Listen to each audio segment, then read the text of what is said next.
Kansas State has won 13 straight at home in Manhattan, its longest streak since the 81-82 season in terms of home victories. To make it 14, though, going to have to knock off the #1 team in the land. Hey, how are you, folks? Jason Horowitz. Glad to be with you here on the College Basketball Preview Show, brought to you by the California Almond Board. Be a pro snacker with a handful of California almonds this season. Let's bring in our CBSSports.com college basketball columnist, Gary Parrish, to break down Texas and Kansas State. And, Gary, you know, all season long you've talked about Texas. If it's not one guy, it's the next. If it's not Avery Bradley, it's Jacobin Brown. If it's not him, it's Jordan Hamilton. If it's not him, it's Damion James. That was the situation Saturday in beating A&M at home in overtime. But when you look at Kansas State, do they have the talent to hang with Texas? Well, nobody has the talent to match Texas in terms of numbers and depth, but Kansas State's got really good, talented guys. Pullen, Clemente, Jamar Samuels, Curtis Kelly. This is a good team. Texas is going to have its hands full. This is a game where they could get caught. Gary, when you talk about Dennis Clemente, last year in Austin, 44 points, it tied a Big 12 record for most in a game. When you look at him and pair him with Jacob Pullen in the backcourt, are you talking about maybe the best backcourt in the Big 12, if not the nation? They're in the conversation for the nation and probably the Big 12.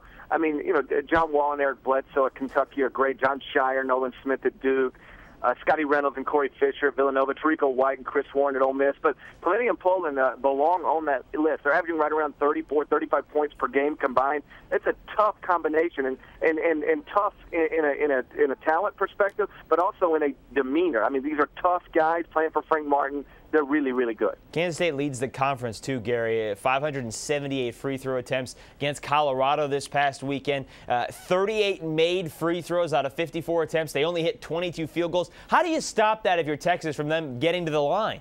Well, it starts with stop and dribble penetration. The good news for Texas is that they have good perimeter defenders in Avery Bradley and Doge Valbay. So that's the key. Can you keep those guards from breaking you down? Because when the guards get in there and then people got to help, that's when people get behind on switches, rotations, and you got to foul either the penetrator or who he dumps the ball to. So if you can keep those guys out of the lane, that's the key. And Texas has perimeter defenders good enough to do that. Now, Texas is a very young team, #1 in the nation for a second straight week, and this is the first time they've ever been #1 in the AP poll, Gary. But you know, we've talked all season long, very talented, but a lot of those talented players are very young. So in a hostile situation like this, does it fall on Damion James like it did this past weekend at home against Texas A&M?